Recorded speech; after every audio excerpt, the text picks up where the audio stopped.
the portion, first portion from the top down of the Turkish get-up. So this is half of a Turkish get-up. So the first thing we do, snatch the kettlebell. Now what I'm going to do is step back with my opposing leg. My left glute is tight. I lower the knee to the mat with my tight left glute.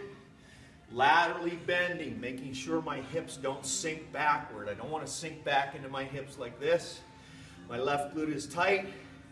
With my right oblique and my left glute, bring myself back up to the lunging position and then activate my left glute to stand me up and come forward. This is the beginning of the Turkish get-up from the bottom, from the floor. So Heather goes ahead and posts and presses the kettlebell. See how she turned the kettlebell to the outside of her forearm? That's critical. You make sure the kettlebell's to the outside, not facing your head. Now it's a supine to sideline move to come to the elbow. See, it's not a sit-up, it's a rotational movement. Then up to the hand. The left lat is engaged. She brings the hip up into a bridge. The left foot is still on the floor. Once she's stable, elevate the left foot and own it. Then back with the foot down to the floor. Then down to the hip under control. Lower to the elbow under control. And then lower to the back under control. And that is the Turkish get-up from the bottom up. Half of a get-up. This is a method we use to get accustomed to letting the momentum and the weight of the kettlebell pull you back into your hips. We start by doing a single hand swing. Notice the grip, the pro grip. Right hand is in the left horn of the kettlebell.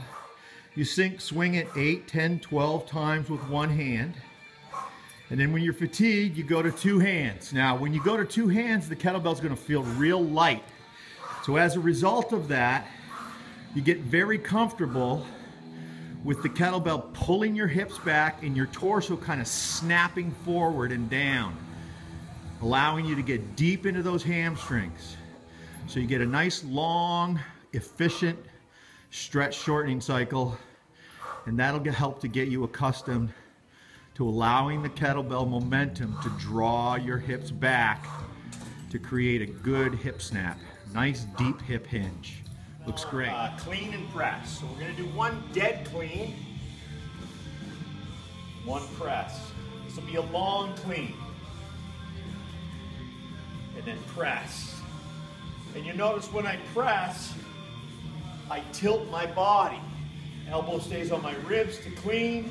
I tilt into the kettlebell. My right glute, left oblique, punch the kettlebell to the ceiling. So long clean, elbows tight. Press, and then descend.